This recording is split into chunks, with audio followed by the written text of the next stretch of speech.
Փիլիպպոս 3:17-ից 18։ Իսկ ի վերուս տրված իմաստությունը նախ սուրբ է, ապա խաղարար, համեստ, հաշտվող, լի ողորմությամբ և բարի պտուղներով, անսասան, անկեղծ։ Արդարության պտուղը խաղաղությամբ սերմանվում է նրանց կողմից, ովքեր խաղաղություն են անում։ Ամեն։ Կարճ աղոթք կանենք։ Սիրելի մեր Հայր, մեր պաշտելի եկնավոր Աստված, խոնարհվում ենք քո մեծության առաջ, քո իմաստությունը, քո հանճարը, քո խոսքի խորությունները մեզ համար անհասանելի են մեր մարդկային սահմանափակումներով, տկարություններով, Տեր, մեզ համար դժվար ընկալելի են, Տեր, քո իմաստության գեղեցկությունը, քո անձը, քո հավիտենական աստվածությունը, բայց շնորհակալ ենք, Տեր, որ դու քո ողորմությամբ մեզ շարունակում ես բացել, հասկացնել, լցնել քո իմաստությամբ և հիմա էլ եկել ենք քո առաջ աղերսելու, Տեր, որ էլ ավելի լցնես մեզ այս առավոտ քո Սուրբ Հոգով, լցնես մեզ քո իմաստությամբ, որովհետև մենք դրա կարիքը շատ ունենք, Տեր, և մեր աղերսն է, որ դու հասկացնես քո խոսքը այսօր, մեր բաժին ինչ որ դու ես պատրաստել քո Սուրբ Հոգով տաս, գործես, ներես մեզ, մաքրես, սրբես և առաջնորդես։ Թող քո անունը փառավորվի, Հայր, Որդի և Սուրբ Հոգի։ Ամեն։ Հակոբոսը առաջին գլխում ներածական մասում խոսեց իմաստության մասին, թե ինչու է կարևոր ձեռք բերել իմաստություն և ինչպես պետք է մենք ձեռք բերենք իմաստությունը։ Մենք կարիք ունենք շարունակ լցվելու Աստծո իմաստությամբ, որպեսզի ճիշտ հասկանանք Աստծուն, նրա նպատակները ու գործելակերպը, որպեսզի կարողանանք ճիշտ կերպով ու շարունակապես լինենք նրա խոսքը կատարողներ։ Երրորդ գլխում Հակոբոսը խոսում է երկու տեսակ իմաստության մասին։ 14-ից 16-րդ համարներում, եթե հիշում եք, անցյալ անգամ մենք տեսանք, թե ինչպես Հակոբոսը ներկայացրեց, թե որն է մարդկային իմաստությունը, երկրավոր, դիվային, մարմնավոր այդ իմաստությունը։ Իսկ այս երկու համարներում նա ներկայացնում է երկնային իմաստությունը, ի վերուստ իջած իմաստությունը, որ Աստված շնորհում է իրեն հավատացողներին։ Հակոբոսն այս պարբերությունը սկսում է հարցադրումով. ձեր մեջ ով է իմաստուն և խելացի։ Նա դիմում է նրանց, ովքեր կարծում են, թե իմաստուն են, և տալիս է նրանց ինքնակնության միջոց։ Ասում է, ցուցադրեք այդ ձեր ունեցած իմաստությունը բարի վարքով, ձեր ապրած կյանքերով։ Այսինքն, որպեսզի մարդը հասկանա իր ունեցած իմաստության էության մասին, ինչպիսին է իր իմաստությունը, ինչպիսին է իր ունեցած իմաստության որակը, ապա պետք է նայի իր ապրած կյանքին, իր գործերին։ Ճշմարիտ ճանապարհով տանող իմաստությունը, ասում է, տրվում է ի վերուստ։ Մարդը չի կարող ունենալ այս իմաստությունը ինքն իրենով։ Ասում է, որ այն տրվում է մարդուն, տրվում է Աստծո շնորհով, և սա միայն Աստծո զավակներին տրված առանձնաշնորհումն է։ Այն բնությամբ երկնային է, հետևաբար ճշմարիտն է, և այն մարդու կյանքում բերում է օրհնություն և պահում է ճշմարտության ճանապարհի վրա։ Անցյալ անգամ մենք տեսանք, որ Հակոբոսը խոսեց մարդկային իմաստության 5 նկարագրերի մասին, դրանք էին եսակենտրոն, երկրավոր, մարմնավոր, դիվական և կործանարար։ Իսկ այսօր 17 և 18 համարներում միասին տեսնելու ենք երկնային իմաստության 8 նկարագրություններ։ Երկնային իմաստության 8 նկարագրություններ։ Այն սուրբ է, խաղաղարար, համեստ, հաշտվող, ողորմած, անսասան, անկեղծ և պտղաբեր։ Եվ փորձենք միասին տեքստ ուսումնասիրելով հասկանանք ամեն մեկը ինչ է իրենից ներկայացնում, ինչպես է նկարագրում այս ի վերուստ տրված իմաստությունը։ Ուրեմն առաջինը, ինչպիսին է երկնային իմաստությունը, նախ այն սուրբ է։ Ասում է նախ այս իմաստությունը, որ ի վերուստ է տրված, այն սուրբ է։ Ինչպես Տերն է սուրբ, այնպես էլ երկնային իմաստությունը, հետևաբար սուրբ իմաստությունը մարդուն առաջնորդում է սրբության կյանքի։ Իսկ մարդկային իմաստությունը ինչ էր առաջնորդում, ինչ պտուղ էր բերում, անկարգություն և ամեն տեսակ չար բաներ, չէ՞ ասեց։ Սուրբ բառը ընդգծում է այս երկնային իմաստության էությունը։ Իր բնույթով այն մաքուր է, անարատ, ազատ բոլոր արատներից, ինչպիսիք են օրինակ նախանձն ու եսասիրությունը, որ տեսանք նախորդ հատվածում, որոնք բնութագրեցին մարդկային իմաստությունը։ Այս սուրբ իմաստությունը մարդուն առաջնորդում է բարոյական մաքրության, բարոյական սուրբ կյանքի։ Քանի որ այն սուրբ է եւ մաքուր, հետեւաբար այն քրիստոնյան, ով շարունակ լցվում է այս իմաստությամբ, նա հեռանում է ամեն տեսակ ախտերից, հրաժարվում է մեղքից եւ գնում է սրբության կյանքով։ Այն գործնականում մարդուն տալիս է այնպիսի կառավարում անձի վրա, ազդելով մարդու կամքի ու որոշման վրա, որ մարդը այդ իմաստության միջոցով կարողանում է մերժել չարը, հեռանալ չարից եւ մոտենալ Աստծուն։ Հետևաբար, նայելով քո ապրած կյանքին, ինչ գնահատական կտաս քո ունեցած իմաստության էության ու որակի մասին։ Նայելով քո ապրած կյանքին, գործերին ու պտուղներին, կարողանում ես արդյոք ճիշտ գնահատական տալ քո ունեցած իմաստության մասին։ Չգիտեմ դու ոնց ես մտածում, բայց ես ամեն առավոտ աղոթում եմ, որ Տերը ինձ շարունակ լցնի իր իմաստությամբ, որտեղ մենք կարիք ունենք շարունակ լցվելու իր հոգով, որով եւ լցվում ենք նաեւ իր իմաստությամբ եւ իր շնորհով։ Առաջի գլուխ 5-րդ համարում Հակոբոս հիշում եք ասաց. «Երբ ձեզնից մեկը գիտակցի, որ ունի իմաստության պակաս, եթե նա հասկացել է, որ նա ունի այդ պակասը, թող խնդրի Աստծուն։ Եթե դու չես աղոթում, որ Տերը լցնի քեզ իր իմաստությամբ, ապա դու չես գիտակցել քո այս կարիքի մեծությունը եւ լրջությունը։ Դու բավարարվել ես կարծելով, որ դու ունես բավական իմաստություն, սակայն սա խաբված վիճակ է։ Մենք շարունակ կախված ենք Աստծուց, շարունակական աղոթքի մեջ լինելը ցույց է տալիս, որ մենք գիտակցել ենք մեր տկար լինելը ու մեր շարունակական կարիքավոր վիճակը։ Դրա համար որքան շատ ես նկատում քո մեղավոր քայլերը, քո գործերը, որքան շատ ես բացահայտում քո սրտի գուցե ծածուկ մեղքերը, այնքան շատ շփվի Աստծո հետ, այնքան շատ խնդրի իմաստություն, մտքի արթնություն, Սուրբ Հոգու լեցունություն, սրտի նորոգություն, որպեսզի երկնային իմաստությունը քեզ առաջնորդի գործնական սրբության կյանքին, որպեսզի այն տանի քեզ արմատական փոփոխությունների։ Կողոսացիս 2:3 Ու մեջ են թաքնված իմաստության եւ գիտության բոլոր գանձերը։ Վերվում նա խոսում է Քրիստոսի մասին ու ասում է նրա մեջ, Հիսուս Քրիստոսի մեջ, թաքնված է իմաստության եւ գիտության բոլոր գանձերը։ Քանի որ նրա մեջ էր իմաստության բոլոր գանձերը, հետեւաբար այն կատարելապես դրսևորվեց Հիսուս մարդու կյանքի միջոցով։ Երբ ուսումնասիրում ենք Քրիստոսի խոսքերը, զարմանում ենք այդ խոսքերի խորության, իմաստության եւ զորության վրա։ Նայելով Հիսուսի օրինակին, մենք տեսնում ենք, որ նրա կատարյալ իմաստությունը առաջնորդեց նրան կատարյալ սուրբ կյանք ապրելու երկրի վրա։ Եվ հիմա մենք կատարյալ օրինակ ունենք մեր առջև,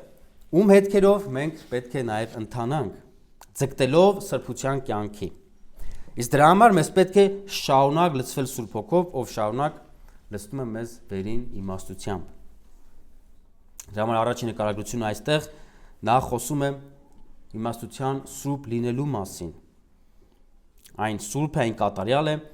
եւ այն տրվելով Աստծո զավակներին առաջնորդում է սրբության կյանքի։ Դրա համար քո ապրած կյանքը կվկայի քո ունեցած իմաստության որակի մասին։ Իսկ երբ գիտակցում ես, որ իմաստության պակաս ունես, քո մեղավոր ընթացքի պատճառը հասկանում ես, որ դրա հետ է կապված, ապա ամեն օր աղոթիր այդ իմաստությամբ լցվելու համար ու սնվիր Աստծո խոսքով, որը եւ մեզ խոսում է այդ իմաստության մասին եւ իմաստուն է դարձնում միամիտներիս։ Երկրորդ նկարագրությունը, ինչպիսին է երկնային իմաստությունը, այն խաղաղարար է։ Այսինքն այն խաղաղությամբ է գործում եւ խաղաղություն է բերում։ Նախ եւ առաջ Աստվածային իմաստությունը խաղաղեցնում է այն մարդու հոգին, ով լցվում է այդ իմաստությամբ, որովհետեւ Աստված ճանաչողությունը մարդու հոգում բերում է հանգիստ եւ վերին իմաստության շնորհիվ Աստծո համար ապրած կյանքը մարդու հոգին պահում է խաղաղության եւ ներդաշնակության մեջ։ Նաև այն նպաստում է մարդկանց միջև ունեցած հարաբերությունների, նաև մարդ եւ Աստված միջև ունեցած քո փոխհարաբերությունների մեջ խաղաղությանը։ Քանի որ այդ իմաստությունը առաջնորդում է քրիստոնյային իրականացնելու մեծագույն պատվիրանը, որն է սիրի քո Տեր Աստծուն քո ամբողջ սրտով եւ սիրի քո դրացուն, քո անձի պես։ Դրա համար երբ որ մենք լցվում ենք Աստծո իմաստությամբ, այն առաջնորդում է մեզ այս սիրո փոխհարաբերության մեջ ճիշտ ապրելու, ճիշտ գործելու, ճիշտ սիրելու, որը որ բերում է այսպիսի պտուղներ։ Մատթեոս 5:9 Երանին խաղաղարարներին, որովհետև նրանք Աստծո որդիներ կկոչվեն։ Ճշմարիտ Աստծո զավակը փնտրում է խաղաղություն պահել բոլոր մարդկանց հետ։ Իհարկե այնքանով, որքանով իրենից է կախված, ինչպես Պողոսն է ասում Հռոմեացիս 12:18-ում, քանի որ հարաբերություններում խաղաղության պահպանման գործում երկու կողմեր ունեն իրենց դերը, իրենց պատասխանատվությունները։ Եկեղեցին երբեք խաղաղություն չի գտնի, երբ թաքցնում է մեղքերը եւ ձևացնում, թե դրանք գոյություն չունեն։ Ճշմարիտ իմաստությունը եւ ճշմարիտ սերը հանդիմանում է մեղքը, որովհետեւ փնտրում է դիմացինի օրհնությունը եւ սրբությունը։ Երկնային իմաստություն ունեցողը հասկացել է, որ իր դրացու իրական օրհնությունը եւ խաղաղությունը Աստծուն հնազանդ կյանք ապրելու մեջ է։ Առակաց 2-րդ գլխում խոսելով իմաստության մասին 17-րդ համարում Սողոմոնն ասում է. նրա, այսինքն իմաստության ճանապարհները հաճելի ճանապարհներ են եւ նրա բոլոր շավիղները խաղաղություն են։ Երկնային իմաստությունը մարդուն առաջնորդում է ճշմարիտ ու արդար ճանապարհներով, որտեղ կա հաստատուն խաղաղություն։ Արդյոք քեզ համար հաճելի են երկնային իմաստության ճանապարհները։ Արդյոք դու փնտրում ես լցվելու այդ իմաստությամբ առավել, քան ոսկի ու արծաթ։ Արդյոք հոգումդ ունես հաստատուն խաղաղություն, անգամ երբ գտնվում ես կյանքի փոթորիկների դժվարությունների մեջ։ Արդյոք այդտեղ գտնված իրավիճակում դու ներսում ունես հաստատուն խաղաղություն, ամրություն Տիրոջով։ Արդյոք Աստծո խաղաղությունը, որ ամեն մտքից վեր է, ամուր պահպանում է ձեր սրտերն ու մտքերը։ Ֆիլիպպեցիս 4:7 Արդյոք Քրիստոսի խաղաղությունը իշխում է ձեր սրտերում։ Կողոսացիս 3:15 Արդյոք խաղաղության Տերը ամեն ժամ ու ամեն կերպ լցնում է քեզ խաղաղությամբ։ 2 Թեսաղոնիկեցիս 3:16 Արդյոք բոլորի հետ հետամուտ ես խաղաղության եւ սրբության։ Եբրայեցիս 12:14 Եթե այո, ապա դա վկայում է, որ քո հոգում երկնային իմաստության ներկայության եւ նրա գործունեության մասին քո անձի հետ։ Իսկ եթե հոգումդ չկա խաղաղություն, եթե մարդկային հարաբերություններում չկա համերաշխություն ու խաղաղություն, ապա երկնային իմաստության պակաս ունենք, որի համար պետք է խնդրենք դարձյալ։ Ուրեմն երկրորդ նկարագրությունը ինչպիսին է երկնային իմաստությունը, այն խաղաղարար է, այն մարդու հոգին պահում է իրական խաղաղության մեջ, մարդկային հարաբերությունները պահում է խաղաղության մեջ եւ Աստծո հետ ունեցած քո հարաբերությունները հաշտ է եւ խաղաղ։ Երրորդ նկարագրությունը ինչպիսին է երկնային իմաստությունը, այն երրորդը ասում է այն համեստ է։ Այս բառը տարբեր թարգմանություններ տարբեր կերպ են թարգմանում, օրինակ ներողամիտ, զիջող, հեզ, բարի, հանդարտ, հանգիստ, մեղմ։ Օրինակ տալով եպիսկոպոսի նկարագրությունները, Պողոսը նույնպես այս բառը օգտագործում է 1 Տիմոթեոս 3:3-ում, ասում է ոչ գինեմոլ, ոչ բռնացող, այլ հանդարտ։ Նույն այս բառը, այլ հանդարտ, ոչ կռվազան, ոչ արծաթասեր։ Այս բառը վերաբերում է մարդկանց հետ քաղցրությամբ եւ հանդարտությամբ խոսելուն։ Եվ դու դառը եւ կոպիտ խոսելակերպը փոխում ես քաղցրությամբ։ Որքան դժվար է քաղցր վերաբերմունք ցուցաբերել եւ խոսել քաղցրությամբ, երբ մի բան քո դուրը չի գալիս կամ չի համապատասխանում քո կարծիքին, Կամ երբ դիմացինի խոսքի, պահվածքի մեջ ինչ-որ բան դու սխալ ես համարում, հատկապես երբ դու գիտես, որ այն Սուրբ Գրքին հակառակ է։ Քո մարդկային բարկությունը շտապում է անմիջապես արձագանքել բացասական տոնով։ Չկա համբերատարություն, հանդուրժողականություն, սեր եւ քաղցրություն մեղավորի նկատմամբ։ Եվ այսպիսի վերաբերմունքը ցույց է տալիս իմաստության պակասը։ Ինչ ասաց Հիսուս.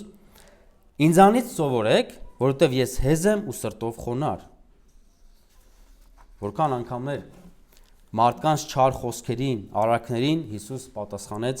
մեղմորեն, իմաստուն եւ ընտրված բառերով։ Պետրոսն ասում է իր առաջին նամակում, երբ Քրիստոս չարչարվում էր, նենգություն չգտնվեց նրա բերանում։ Նախատվելիս նա փոխարենը չէր նախատում, չարչարվելիս չէր սպառնում, այլ հանձնվեց արդար դատավորին։ Ահա ճշմարիտ իմաստության գեղեցկությունը, երբ կա ամբողջական ղեկավարում քո զգացմունքների, լեզվի ու վերաբերմունքի վրա։ Քեզ այսպիսի իմաստություն է պետք, որպեսզի կարողանաս ղեկավարել լեզուդ եւ գործածել շինության համար։ Այս իմաստությունը դրսևորվում է համեստության, հանդարտության, մեղմության, քաղցր վերաբերմունքի մեջ եւ նաեւ զիջողականության։ Այս բառը նշանակում է նաեւ զիջողություն, լինել զիջող մեկը։ Այսինքն համեստությունը արտահայտվում է դիմացինին նաեւ զիջելու մեջ։ Դիմացինին զիջելը նույնպես դժվար է, քանի որ այն կապված է մարդու հպարտության հետ։ Զիջելու համար Աստծո նկատմամբ մեծ վստահություն է պետք։ Վստահություն նրա գերիշխանության վրա։ Եվ դու ունես առողջ աստվածաբանություն ու դու գիտես, որ Աստված ամեն բան ղեկավարում է ու բարին գործակից է անում։ Ամեն իրավիճակ, որը քեզ կարող է պատահել։ Ուստի դու մարդկային փոխհարաբերություններում,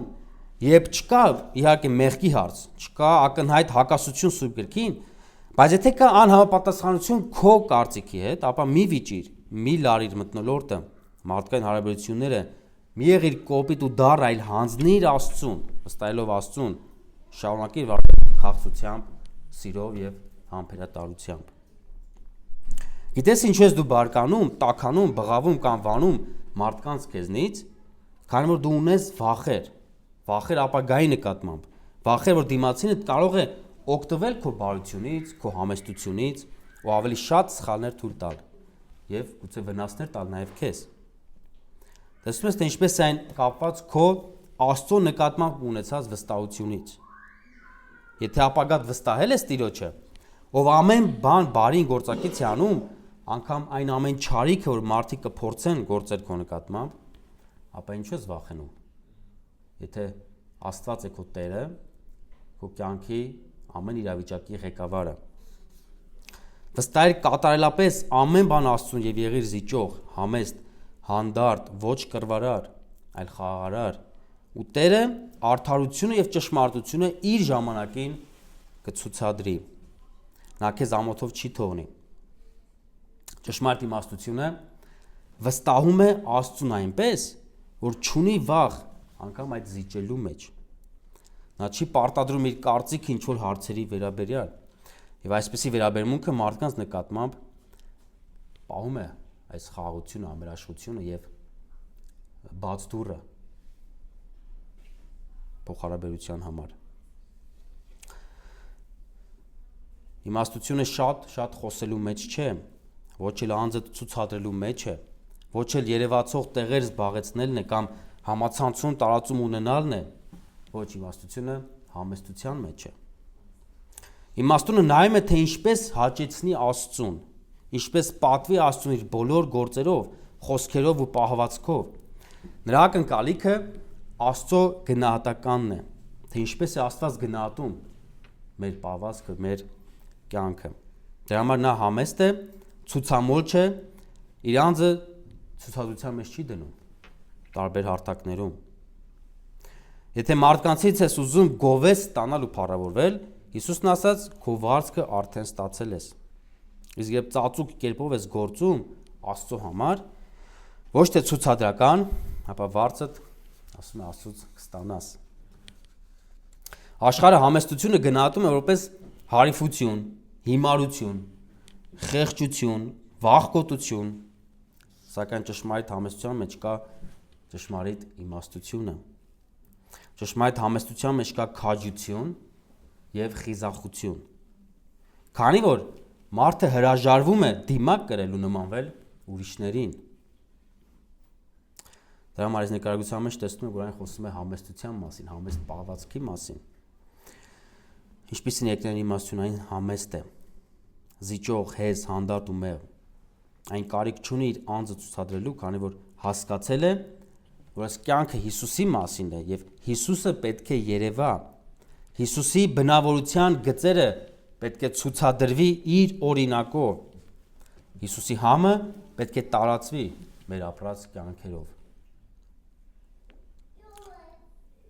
Չորրորդ նկարագրությունը։ Ինչպիսին եկնեն իմաստությունը, այն հաշտվող է։ Այն հաշտվող է։ Այս հուներեն բառը միայն այստեղ օգտագործված Սուրբ գրքում եւ դժվար այն մեկ բառով փոխանցել իմաստը հունարեն լեզվից։ Դրա համար այն նույնպես տարբեր կերպ է թարգմանվում։ Այն կարելի է այսպես նկարագրել. բաց լինել դիմացինի ասածները հասկանալու, ընդունելու եւ համաձայնվելու։ Բաց եւ պատրաստական լինել լսելու դիմացինին։ Դրական տրամադրվածություն։ Նախքան վերջնական որոշման գալը նա ազնվորեն, հարգանքով ու համբերատարությամբ լսում է դիմացինին։ Ոչ թե անմիջապես չարն է մտածում, այլ կարողանում է քննել ու ճիշտ հասկանալ դիմացինին, ոչ թե շտապել որոշման մեջ ու դիմացինի ասածները սխալ մեկնաբանել։ Կամ տրամադրված լինել դիմացինի մեկ սխալ կամ թերի օգտագործված բառը անմիջապես դրոշակ սարքել ու օգտագործել հակառակվելու, մեղադրելու, անհամաձայնվելու ու դատապարտելու։ Սա այդ հաշտվող բնույթը չէ։ Հիշեք, չկա մեկը, ով կատարյալ ճշգրտությամբ փոխանցի իր մտածածը կամ զգացածը։ Մենք բոլորս ենք սխալվում մեր բացատրությունների մեջ։ Կհիշես դեպք քո կյանքում, երբ մեկի հետ ունեցած զրույցի ժամանակ քեզ սխալ հասկանա դիմացինդ, մեջբերելով քո իսկ խոսքերը, սակայն դու ընդհանրապես դա նկատի չէիր ունեցել։ Եվ արդյունքում նա քեզ մեղադրում է։ Ինչ որտեղ այո, գուցե նա արդարացի է մեղադրում, որտեղ դու ես սխալ արտահայտվել։ Նա կասկածում է, սխալ եզրակացության ու կարծիքի է գալիս քո մասին։ Բայց դու որքան փորձում ես բացատրել ու իրականում ես դա նկատի չեմ ունեցել, այլ սա եմ նկատի ունեցել։ Նա այլևս քեզ չի հավատում, հիմա էլ նա մտածում է, որ դու իրեն ստում ես։ Կարծում եմ ամենքս էլ ընկած կլինենք այսպիսի անախորժությունների մեջ։ Այս դեպքերում որքան դու կցանկանայիր, որ դիմացինդ քեզ հավատար ու ճիշտ հասկանար, չէ՞։ Ուրեմն ինչպես որ կամենում ես, որ մարդիկ քեզ անեն, դու արա նրանց նկատմամբ։ Եղիր հաշտություն փնտրող, միտված եղիր ու բաց եղիր դիմացինին ճիշտ հասկանալու, ոչ թե քո հակառակությամբ վեճի մթնոլորտ ստեղծելու։ Կասկածիր քո իսկ հասկացողության վրա։ Հիշում եք, որ Սուրբ Գիրքն ասում է. մի վստահիր քո հասկացողությանը, Առակաց 3:5, 28-26։ Քանի որ ինչպես դիմացին թե սխալական ու թերանում է ճիշտ արտահայտվելու մեջ, այդպես էլ դու ես սխալական, ես եմ սխալական։ Ոչ միայն մեր արտահայտվելու մեջ, այլ նաև ճիշտ ընկալելու մեջ, դիմացինին ճիշտ հասկանալու մեջ։ Տեսել եք մարդկանց, որ սովորություն ունեն հակառակվելու, առանց լսելու, առանց հասկանալու, առանց մտածելու դիմացինի ասածների մասին, առաջին արձագանքը անմիջապես հակառակությունն է։ Կարծես նրանք բացասական տրամադրված լինեն ու շարունակ քո ասածները կասկածի տակ դնելով, շարունակ ինչ-որ սխալ փնտրեն քո խոսքերի մեջ։ Հակոբոսն ասաց առաջի գլխում. ծանրաշարժ եղեք խոսելու եւ բարկանալու մեջ եւ արագահաս եղեք լսելու մեջ։ Շատ մի խոսեք ու մի բարկացեք։ Ձեր մարդկային բարկությունը Աստծո արդարությունը չի կատարում։ Այն փակում է ձեր ականջները եւ դուք այլևս ի վիճակի չեք լինում լսելու դիմացինին, քննելու, հասկանալու, ընդունելու եւ արդար վճիռ կայացնելու կամ արդար դատելու։ Իսկ գիտես թե որքան լուրջ հետևանքներ կարող է բերել այսպիսի անմտությունը։ Դու քո սխալ դատողությամբ կարող ես գայթակղեցնել այն մեկին, ում համար Հիսուս իր արյունն է թափել։ Իսկ ինչ պատասխան ես տալու Տիրոջը, երբ գայթակղում ես ու հեռացնում ես մարդկանց քեզնից։ Այս հաշտվող բառը նաև այս իմաստը ունի. փաստարկները լսելու ունակություն։ Միշտ չէ որ համառ լինելը իմաստուն է, քանի որ միշտ չէ որ մեր կարծիքը կամ մեր ճանաչողությունը տվյալ հարցի վերաբերյալ ամբողջական է, ճիշտ է։ Խուսափիր համառորեն քո ասածը առաջ տանելուց, այլ խոնարհ եղիր, իմաստուն եղիր, ինչպես ասում են 10 անգամ չափիր, նոր մեկ հատ կտրիր։ Իմաստությունը նրանում է, որ անգամ այն դեպքերում, որտեղ վստահ ես, որ դու ճիշտ ես, շարունակես բաց լինել դիմացինին լսելու եւ մտածելու, խորհելու դիմացինի ասածների շուրջ, գուցե ինչ-որ մի բան դու հաշվի չես առել, գուցե ինչ-որ մի տեսանկյուն դու ես բաց թողել։ Այսպես իմաստությունը մարդուն տալիս է դիմացինին ճիշտ լսելու, ճիշտ հասկանալու, ընկալելու կարողություն, ունակություն։ Դրա համար 4-րդ նկարագրությունը ինչպիսին է եկնային իմաստությունը, այն հաշտվող է, այն բաց է դիմացինի ասածները հասկանալու, ընդունելու եւ համաձայնվելու, այն համառորեն իր ասածը առաջ չի տանում, չի ապավինում իր հասկացողության, այլ Աստծուն է ապավինում, նրա հոգու գործին ու առաջնորդությանը կյանքի ամեն իրավիճակներում։ Հաջորդը 5-րդ նկարագրությունը, ինչպիսին է եկնային իմաստությունը, այն ողորմած է, ասում է, լի ողորմությամբ եւ բարի պտուղներով։ Այս նկարագրությունների ցանկում այս երկու բնութագրությունները կապված են եւ շաղկապով, եւ հունարենում այս եւ շաղկապը ինքը կապում է միմյանց բառերը եւ ցույց է տալիս, որ մեկ բանի մասին է խոսքը գնում։ Սա ընդհանուր նկարագրություն է, իրար հետ կապված են սրանք։ Ուրեմն ողորմությունը ավելին է, քան կարեկցանքի զգացում։ Այն դժվարության մեջ գտնվողների նկատմամբ կարեկից վերաբերմունք է, որը դրսևորվում է գործնական օգնությամբ։ Ողորմությունը կարիքավորների մեջ տեսնում է այն, ինչի կարիքը նրանք ունեն, այլ ոչ թե այն, ինչի նրանք իրականում արժանի են։ Դա Աստծո իսկ հատկանիշներից մեկն է, 2:13-ում Հակոբ Պողոսն ասաց, Աստծո ողորմությունը գերազանցում է դատաստանը։ Իսկ Աստծո ողորմությունը հեռացրեց մեզ վրա եկող արդար դատաստանը,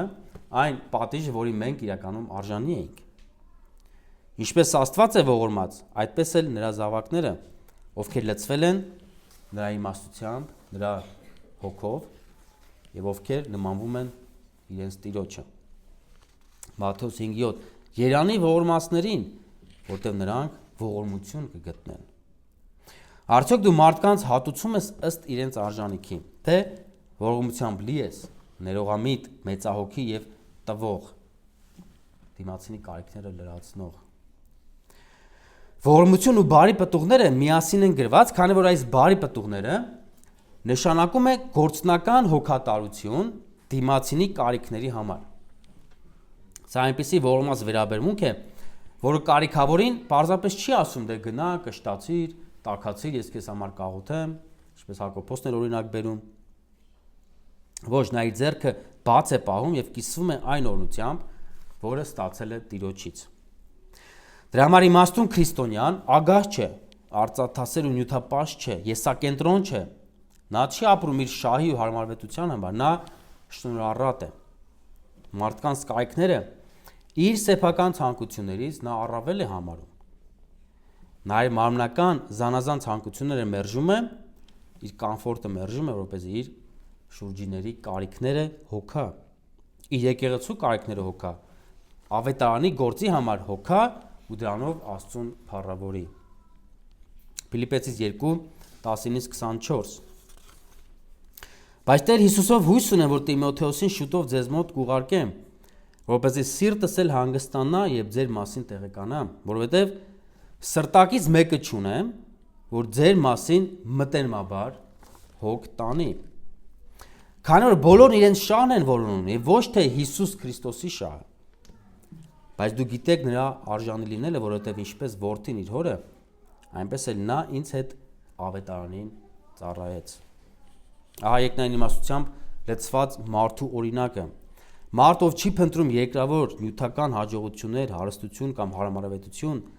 այլ հետևելով Պողոսի օրինակին, Հիսուսի օրինակին, այստեղ Տիմոթեոսի հրաշալի օրինակը, իր ողջ կարողությունները դնում է ավետարանին ծառայելու համար։ Նա Հիսուսի ու ավետարանի շահն է փնտրում, նա հոգ է տանում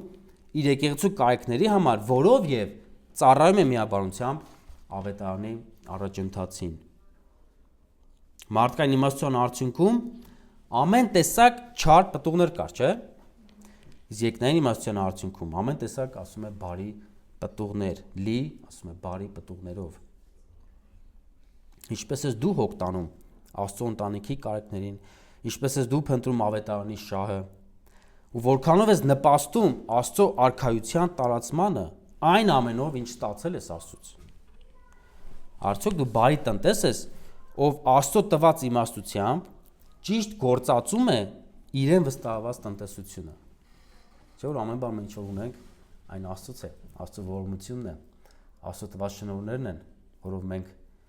գործում ենք, արում ենք, վաստակում ենք, ձեռք ենք բերում։ Սա Տիրոջ առած շնորհի արդյունքն է։ Եվ նա է տալիս, որպեսզի մենք իր նպատակներին ծառայեցնենք։ Ուրեմն 5-րդ նկարագրությունը ինչպիսին է երկնային իմաստությունը, նա ողորմած է ու լի բարի գործերով, նրա ողորմածությունը դրսևորվում է իր շուրջիններին ծառայելով, հոգ տանելով, Աստծո եկեղեցու հետ միաբանությամբ գործելով ավետարանի շահի համար։ 6-րդ նկարագրությունը ինչպիսին է երկնային իմաստությունը, այն անսասան է։ Այն անսասան է։ Հաջորդ երկու նկարագրությունները ցույց են տալիս, թե ինչպիսին չէ երկնային իմաստությունը, որտեղ երկու բառերի սկզբում էլ հունարենում կա այս ժխտական նախածանցը։ Այս բառը նույնպես տարբեր կերպ կարելի է թարգմանել, սակայն ավելի հավանականը անսասան իմաստն է։ Այն նշանակում է հաստատուն, ոչ երկմիտ, որի մասին Հակոբոս հիշում եք խոսեց առաջին գլխում, նորից իմաստության թեմայի մասին խոսելիս նա ասաց. խնդրեք Աստծուց իմաստություն հավատով առանց երկմտելու։ Երկնային իմաստությունը գործում է հետևողականորեն, հաստատապես, տարբեր հանգամանքներում, տարբեր իրավիճակներում, հատկապես երբ դժվարություն և փորձության է հանդիպում մարդ, այն չի ընդունում տարբեր դիրքորոշումներ նույն հարցի մասին։ Նա հաստատապես է ճշմարտության վրա կանգնած և հավատարիմ է այդ ճշմարտությանը։ Երկմիտ ու անհաստատ մարդը նույն հարցի մասին մեկ մի բան է ասում, հաջորդ օրը կարող այն ուրիշ բան ասել։ Դե ոնց իրեն հարմար է, այդպես էլ վարվում ու խոսում է։ Սա չղեկավարվող լեզվի երկերեսանությունն է։ Եթե հիշում եք նախորդ բարբերության մեջ, ինչպես էր ցույց տալիս լեզվի երկերեսանի լինելը։ Միթե մի աղբյուր նույն ակունքից քաղցր ու դառը ջուր կբխեցնի։ Միթե հնարավոր է եղբայրներ որ թզենին ձիթապտուղ տա կամ որդատունքը թուզ, ոչ էլ աղի աղբյուրը քաղցր ջուր կտա։ Երկնային իմաստությունը կարող է ղեկավարել իր լեզուն և զերծ պահել կեղծավորությունից, երկդիմի խոսքից, երկմտանքից։ Այս իմաստությունը հաստատուն կանգնած է Աստծո ճշմարտության վրա։ Այն չի ուրանում Աստծո խոսքը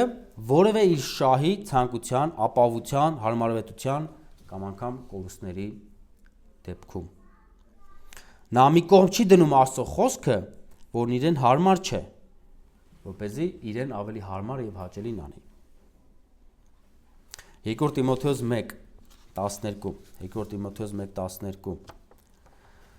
Այդ պատճառով էլ կրում եմ այս չարչարանքները, բայց ամոթ չեմ համարում, որովհետև գիտեմ, թե ում եմ հավատացել և համոզված եմ, որ նա կարող է իմ ավանդը պահել մինչև այն օրը։ Ինչպես էլ Պողոս իր բազում չարչարանքների մեջ մնում հաստատուն, ամուր, անսասան։ Իր հավատի մեջ ինչպես էր նա կարողանում հարատևել։ Նրա անսասանությունը կապված էր իր աստվածաբանության հետ, Աստված ճանաչողության հետ։ Նա գիտեր ում էր հավատացել, նա ուներ երկնային իմաստությունը, որ իրեն ճանաչեցրել էր Աստծուն, նրա շնորհի զորությունն ու կարողությունը։ Նա համոզված էր իր հավիտենական ապահովության վրա։ Նա համոզված էր Աստծո գերիշխանության վրա, ու այդ գերիշխանությունը նրան դարձել էր անսասան, ամուր։ Արդյոք դու ունես այսպիսի ամուր վստահություն Աստծո վրա։ Արդյոք դու կանգնած ես անսասան Աստծո շնորհի զորության ու կարողությանը ապավինելով։ Երկնային իմաստությունը տալիս է այսպիսի ներքին ամրություն, որը դարձնում է հավատացյալին խիզախ։ Նա ուրախությամբ կրում է ամեն տեսակ չարչարանք եւ չի ամաչում Հիսուսի մասին քարոզելուց։ Նա չի ամաչում իրեն պատահած դժվարություններից էլ, փորձություններից էլ, չարչարանքներից էլ։ Այլ Աստծո իմաստությամբ այդ ամենի մեջ Տիրոջ գործն է փնտրում, Տիրոջ նպատակները նրան է փառավորում։ Դրա համար 6-րդ նկարագրությունը, ինչպիսին է երկնային իմաստությունը, այն անսասան է, այն երկու ոտքերի վրա ամուր եւ հաստատապես կանգնած է Քրիստոս ժայռի վրա ու քաջությամբ առանց ամոթի, առանց երկմտանքի, առանց ճշմարտությունը ծռելու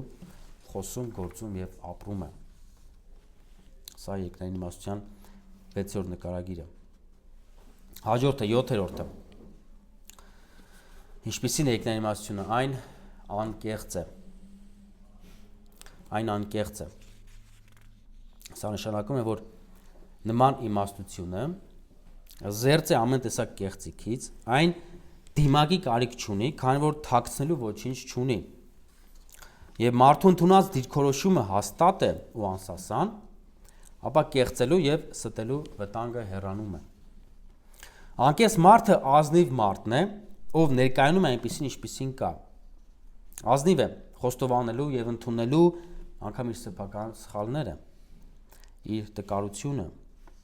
Ինքն իրեն մեծ գիտունի տեղ չի դնում, ցուցադրելով, որ ամեն ինչ գիտի։ Ոչ, այն ինչ որ նա չգիտի, նա ազնիվ է եւ այդպես էլ ներկայացնում է։ Նա չի խոսում մի բան, որպեսզի դիմացինին հաճեցնի եւ ընդունված լինի, այլ նա խոսում է այնպես, ինչպես մտածում է,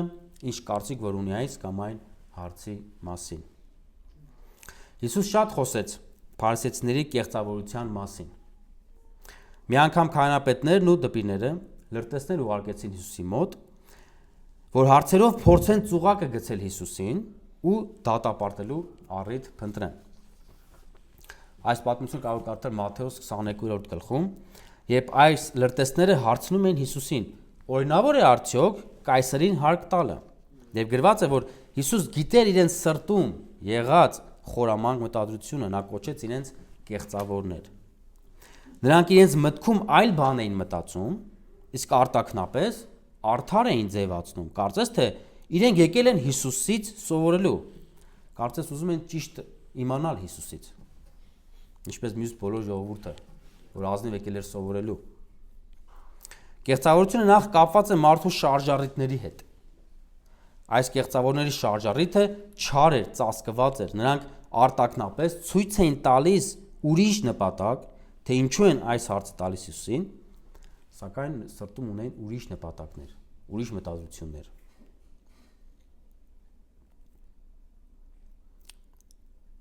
Սակայն կեղծավորություն չէ, երբ նոր էություն ունեցող քրիստոնյան ուրանալով իր մեղավոր մտքերն ու զգացմունքները գործում է ըստ Աստծո ճշմարտության։ Այսինքն, գուցե ներսում դու այլ կերպ զգաս ինչ-որ պահ, քանի որ քո մեղավոր անձը ցանկանում է հակառակվել ճշմարտությանը։ Սակայն այդ դեպքում դու գործես ըստ այն ճշմարտության, որը քո վերափոխված, նորոգված միտքը ճանաչել է։ Եվ քանի որ քո միտքը ճանաչել է ճշմարտությունը եւ ուզում է գործել ըստ այդմ, քո շարժառիթը մաքուր է, դու ուզում ես ապրես Աստծուն հաճելի, ուրանալով սեփական մեղավոր անձը, դեպաբար քո ապականված զգացմունքներին կամ հին մարդուն դեմ գնալը եւ հակառակ գործողությունը դա կեղծավորություն չէ։ Դա անձը ուրանալն է, մեղավոր անձը ուրանալն է։ Օրինակ, գուցե դու զգաս ինչ-որ մեկի նկատմամբ ատելություն, սակայն դու հասկանում ես, որ դա մեղք է։ Դու հասկանում ես, որ խնդիրը քո մեղավոր անձի մեջ է, եւ դու ուրանում ես այդ զգացմունքներդ ու այդ մեկին, ում դժվարանում ես սիրել, դու ցուցադրում ես գործնական սեր, որովհետև դու ուզում ես փոխվել ներսում, դու քո նորոգված մտքով հասկանում ես եւ ուզում ես սիրել, ինչպես Հիսուսն է սիրում։ Դու ուզում ես հնազանդվել գործնականում Հիսուսին քո կյանքով։ Երկնային իմաստությունը քեզ առաջնորդում է ճշմարտությանը գործնական հնազանդվելու, որովհետև այդ կերպ մարդը պայքարում է, որպեսզի փոխվի նաև իր սրտի մակարդակում, մերժելով իր հին անձը։ Որքան դու հնազանդվում ես ճշմարտությանը, այնքան քո ներսի անձն է նորոգվում եւ փոխվում, եւ քո ապականված զգացմունքներն են սկսում ավելի նորոգվել։ Սա կեղծավորություն չէ, որովհետև այսպես գործելու քո շարժառիթը բարի է, մեղքից հեռանալու մտադրությունն է, մեղքը ուրանալն է ու պատերազմելն է հանուն սրբագործման, հանուն քո սրտի փոփոխության։ Քո նորոգված մտքով դու ուզում ես սիրել այդ մեկին, սակայն հին անձդ ապականված զգացմունքներդ հակառակն են քեզ ասում։ Դրա համար մենք կարիք ունենք երկնային իմաստության, որովհետև այն մեզ անկեղծ է դարձնում եւ տալիս է զանազանելու կարողություն եւ հասկանալու թե ո՞րն է Տիրոջ կամքը, ինչպես մենք պետք է վարվենք Տիրոջ կամքով անկախ իսկ մեր մարդկային մեղավոր սրտից եկած ճակերտավոր ասած առաջնորդությանը։ Ուրեմն 7-րդ նկարագրությունը ինչպիսին է երկնային իմաստությունը, այն անկեղծ է, այն մեզ առաջնորդում է ազնվության, ճիշտը խոսելու եւ ճշմարտության համապատասխան գործելու։ Արտաքին ու ներքին կյանքը պետք է համապատասխանի միմյանց։ Այս փարիսեցիները իրենք արտաքնապես ցույց էին տալիս մի բան, որտեղ չկար համապատասխանություն իրենց ներքին շարժառիթների, հավատքի կամ ճշմարտության հանդեպ ընդունած սիրտ չկար։ 8-րդ եւ վերջին նկարագրությունը մեր տեքստում ինչպիսին է երկնային իմաստությունը, այն պտղաբեր է 18-րդ համարում, արդարության պտուղը խաղաղությամբ սերմանվում է նրանց կողմից, ովքեր խաղաղություն են անում։ Այս վերջին նկարագրությունը կապված է երկնային իմաստության բերած արդյունքի հետ, իմաստության բերած պտղի հետ։ Սովորաբար ի՞նչն են սերմանում։ Սերմն են, չէ՞ սերմանում։ Բայց այստեղ գրված է, որ պտուղն է սերմանվում, ասում է արդարության պտուղն է սերմանվում։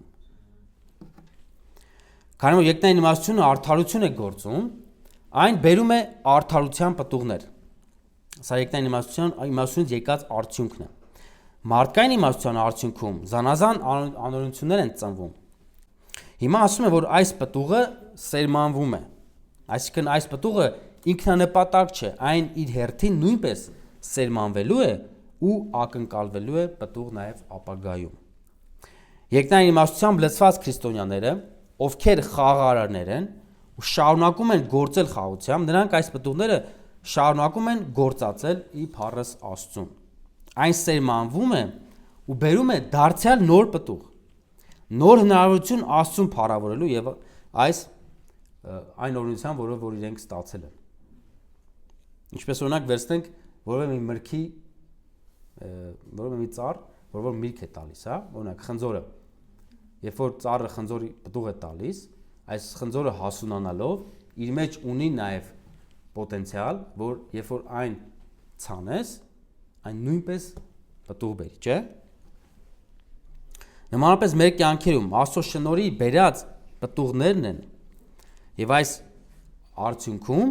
փառավորում է Աստծուն եւ դեռ շարունակում է իր ազդեցությունը, երբ խաղաղությամբ ենք այն գործում եւ այն բերում է շատ ավելի զանազան պտուղներ։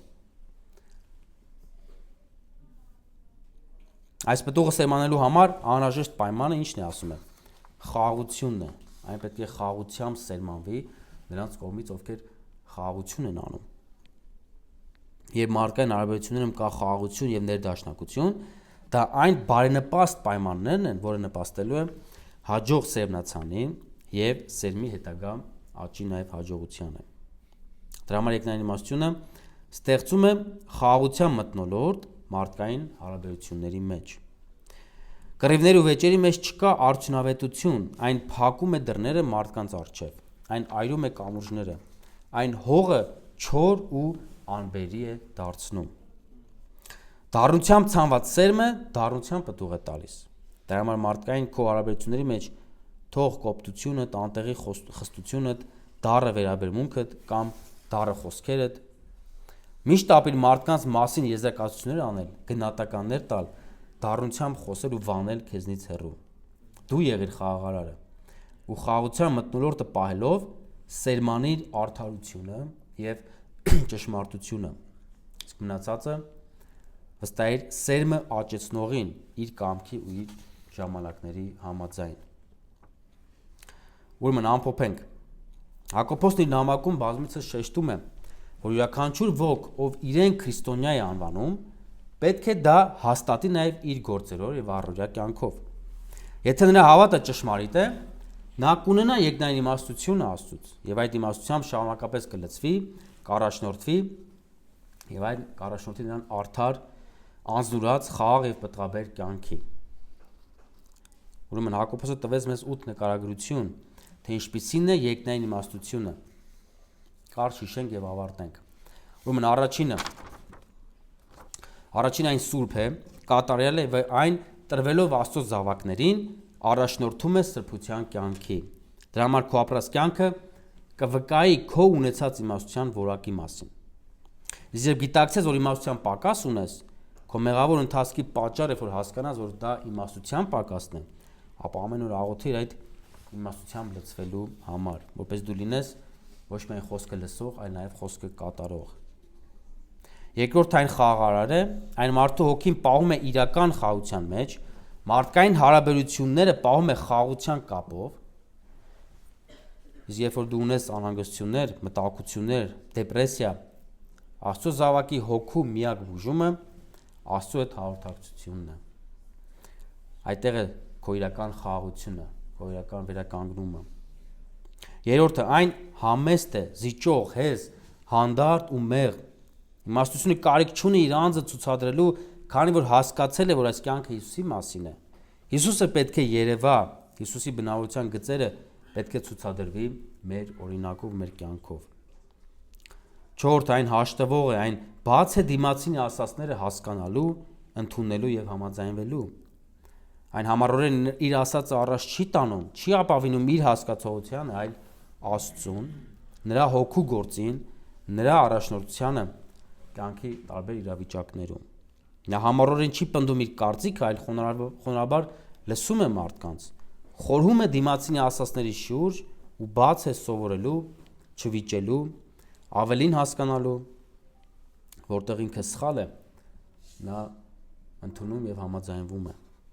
5-րդ այն ողորմած է ու լի բարի գործերով։ Նրա ողորմությունը դրսևորվում է իր շուրջիներին ծառայելով, հոգ տանելով, Աստծո եկեղեցու հետ միաբանությամբ գործելով հանուն ավետարանի շահի։ Քնիր, թե ինչպես ես դու ծառայեցնում քեզ տրված շնորհները, ժամանակը, ֆինանսները ու այն ամենը, ինչ դու ունես Աստծուց։ Դու ապրում ես քո ցանկությունների համար, թե ավետարանի շահի համար։ 6-րդ այն անսասան է, այն երկու ոտքերի ամուր ու հաստատապես կանգնած է Քրիստոս ժայռի վրա ու քաջությամբ առանց ամոթի, առանց երկմտանքի, առանց ճշմարտությունը ծռելու խոսում եւ գործում է։ Արդյոք դու հաստատուն կանգնած ես Աստծո խոսքի վրա։ Արդյոք դու հաստատուն ընթանում ես այնպես, ինչպես խոսքն է քեզ ցույց տալիս։ 7-րդ այն անկեղծ է, այն մեզ առաջնորդում է ազնվության, ճիշտը խոսելու եւ ճշմարտության համապատասխան գործելու։ Մենք պետք է ձգտենք մեր արտաքին ու ներքին կյանքը համապատասխանի մեկ լինի։ Եվ 8-րդ այն պտղաբեր է։ Երկնային իմաստությունը գործում է արդարություն եւ բերում է արդարության պտուղներ շարունակապես։ Մենք այն ենք, ինչպես ապրում ենք, եւ ինչպես ապրում ենք, այն էլ ցանում ենք։ Իսկ այն ինչ ցանում ենք, որոշում է, թե ինչ ենք մենք հնձելու։ Եթե մենք ապրում ենք Աստծո իմաստությամբ, մենք ցանում ենք արդարություն եւ խաղաղություն եւ հնձելու ենք Աստծո օրհնությունները։ Եթե մենք ապրում ենք մարդկային իմաստությամբ, մենք հնձում ենք անկարգություն եւ ամեն տեսակ չարիք։ Աղոթենք, որ Տերը մեզ շարունակ լցնի երկրային իմաստությամբ, որպես մենք մտածենք Հիսուսի նման Եվ գործնականում էլ ավելի նմանվենք Հիսուսի օրինակին, որպես մենք լինենք կատարողներ, խոսքը պահողներ մեր կյանքերում։ Եվ թող Տերը մեզ մեր միտքը բացի, որ մենք հասկանանք, որ մենք շարունակապես ունենք իմաստության կարիք, որ մենք շարունակապես կարիքավոր ենք, եւ առանց Տիրոջ հոգու լեցունության մենք ոչինչ չենք կարող անել ինքներս մեզանով։ Թող Տերը մեզ օրհնի, եկեք ոտքի աղոթենք եւ խնդրենք Տիրոջ օրհնությունը, Տիրոջ իմաստությունը մեզ համար։ Փառավոր եկնավոր Սուրբ Հայր, շնորհակալ ենք, որ այսօր էլ դու մեզ սովորեցնում ես, այսօր էլ դու մեզ կյանք ես տվել, որ մենք ապրենք եւ քեզ փնտրենք։ Այսօր դու մեզ կյանք ես տվել, որ մենք քո խոսքերի շուրջ մտորենք, սովորենք, հասկանանք, գիտենք, որ շատ տեղերում թերանում ենք, շատ տեղերում քիչ ենք հասկանում, բայց մենք դարձյալ ապավինում ենք քեզ, որտեղ մենք առանց քեզ ոչինչ չենք կարող անել, առանց քո հոգու ներգործության, զորության եւ առաջնորդության, Տեր, մենք մեր մարդկային կարողություններով ոչինչ ենք, ուստի մենք աղոթում ու խնդրում ենք, Տեր, որ դու շարունակես մեզ լցնել քո հոգով, մենք կարիք ունենք քո իմաստության, խնդրում ենք, Տեր, շարունակի շնորհել մեզ իմաստություն, հասկացողություն, որպեսզի մենք ել ավելի ճանաչենք քեզ, ել ավելի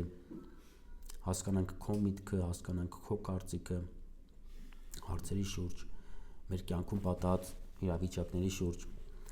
որոշումների առջև կանգնած ժամանակ, Տեր, մենք կարիք ունենք քո իմաստության եւ առաջնորդության, Տեր, որպեսզի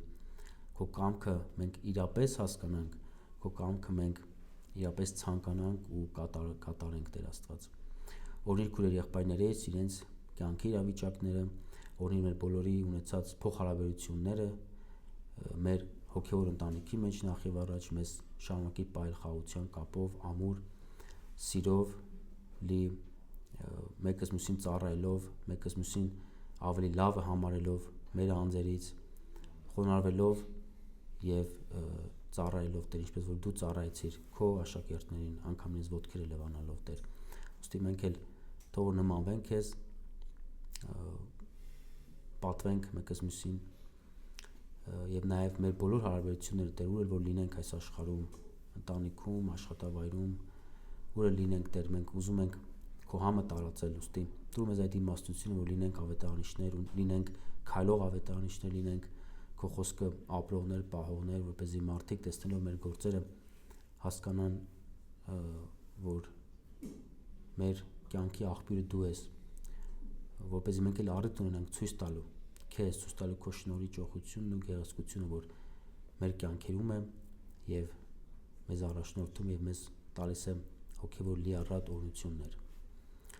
Այսօր ներքեզ ենք հանձնվում, Տեր, մեզ առաջնորդիր, օրհնիր եւ ինչ որ սովորում ենք, Տեր, օգնի, որ մեր մտքերում հաստատապես մնան, որպեսզի առիթի դեպքում